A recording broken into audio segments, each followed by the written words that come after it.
Uh, for now, where they ask about pa more they do Igbenudu and Shalipopi. So the music when he say do copyright of a pa more they Igbenudu music, which is Ogbaisi. My brother, in case you want to find out the truth about myself and when I want to know who really gets the music, just watch this video. Then don't forget to comment your opinion and then also follow like. See, the truth must be prevailed. Watch this video. Hi, Izadi of Benin, and welcome to Carry Talk with Izadi. And today we are going to be talking about Shalipopi and Epa Monday Do. I don't know if you've heard the song Oba Pluto by Shalipopi. It's actually banging everywhere right now. Hear the song. Shout out to all those sports with TV. Yeah,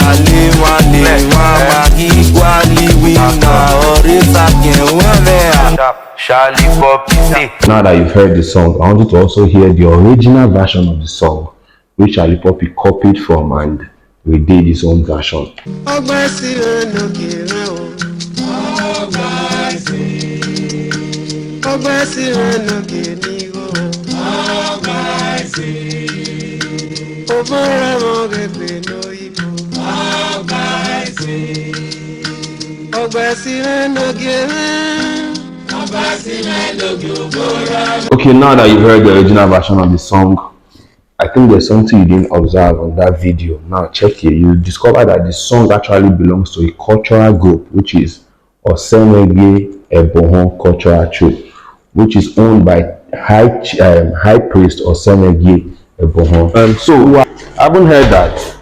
I visited the High Priest Osenege Ebohon, and he categorically told me that that song belongs to him and his theater troupe, and he gave me the master copy of the song, as you can see here on this video.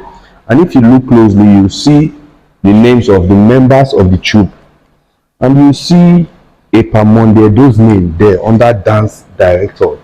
You also see the name of Chief Osage Omo Utete Negabi, whom I also visited, and I interviewed him, and he gave me his own version of the story. I am Omo Osage Utete Negabi, by the grace of God and the benevolence of His Royal Majesty, the Oba of Benin. I am the Oba Nogie of Benin Kingdom. The song in the first place is in whose name? Ovuram and Ogbaisi. Ovuram and Ogbaisi, under Ebohon International Theatre Troupe. It was done in 1996, thereabouts, in preparation for the celebration of 100 years of the British unceremonious invasion of Benin. That was in 1897. High Priest Osenege Ebohon put the troupe together. We had 3 directors in that troupe. Myself, the late Nosa Eirema Anini, and the late Pat Ikpomba. High Priest Osenege Ebohon asked us all to put songs together that will reflect Ovuram and Ogbaisi,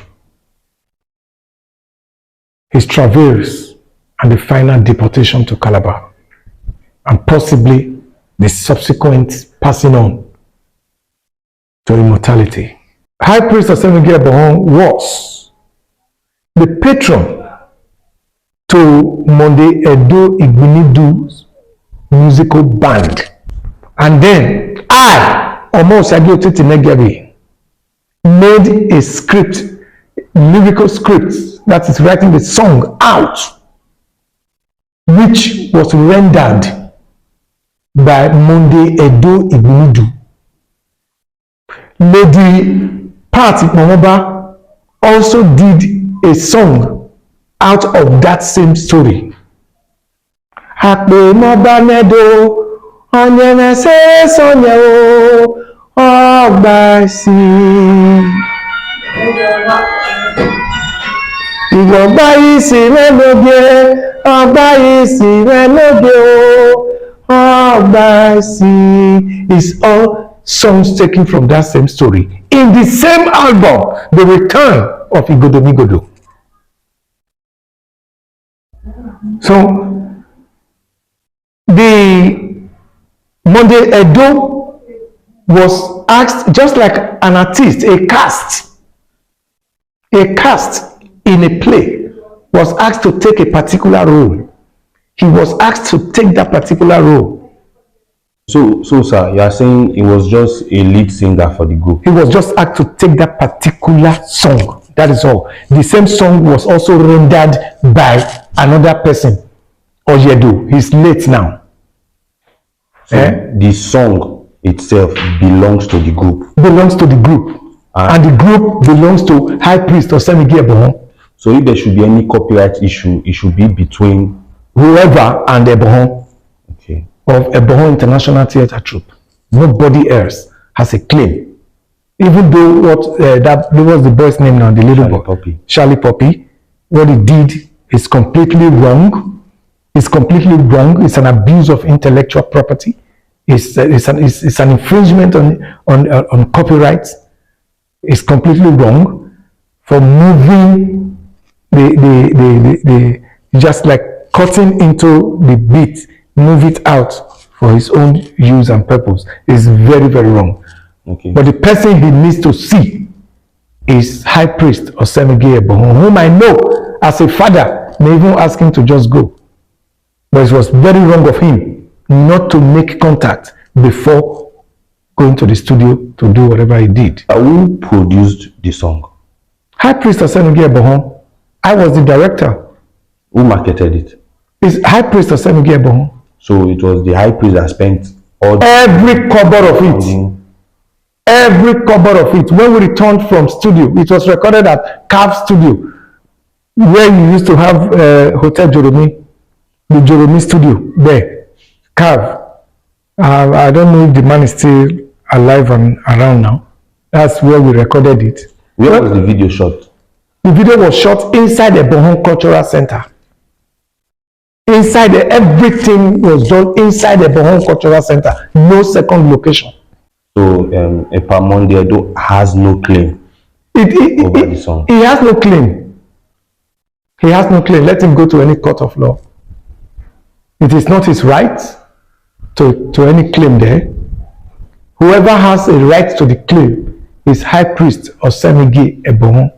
And for those of us who wrote songs for that album, it may have been small at that time, but he paid something for each and every one. Including Epamonde? Yes. He was paid for it. Everybody got something. As soon as we returned from the studio, because the studio was an all-night thing. As soon as we returned from the studio, he gave everybody something.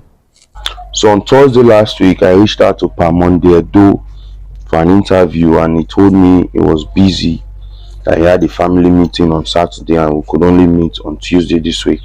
So on Monday this week, I reached out to him again for the interview on Tuesday, and he said that he has had a meeting with his family and they told him to stop granting interviews, and that the interview he did with ITV was enough. So that's why I couldn't meet with Epamonde Edo. So during my discourse with High Priest Osemigi Ebohon, he mentioned a particular woman, Madam Jane Ekato. And when I was watching the interview by Epamonde Edo on ITV, I actually heard him mention the same woman.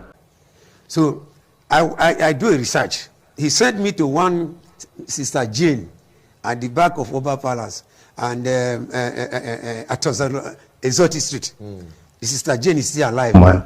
Madam Jane Ekato. So I said, okay, let me visit this woman. So I went to see Madam Jane Ekato to get her own version of the story. Though she didn't grant me a video interview, but at least she allowed me to take a picture with her, which you are seeing now on the screen. And she told me that the song belongs to High Priest Nogie, and she was there when the song was recorded, and she was there when everything happened. She said, according to her, she said she was even the one that the high priest gives money to pay everyone, both their transport fares, their feeding. He handles everything. According to you now, what do you think? Who do you really feel is the actual owner of that song? Let me know in the comment section. Thank you.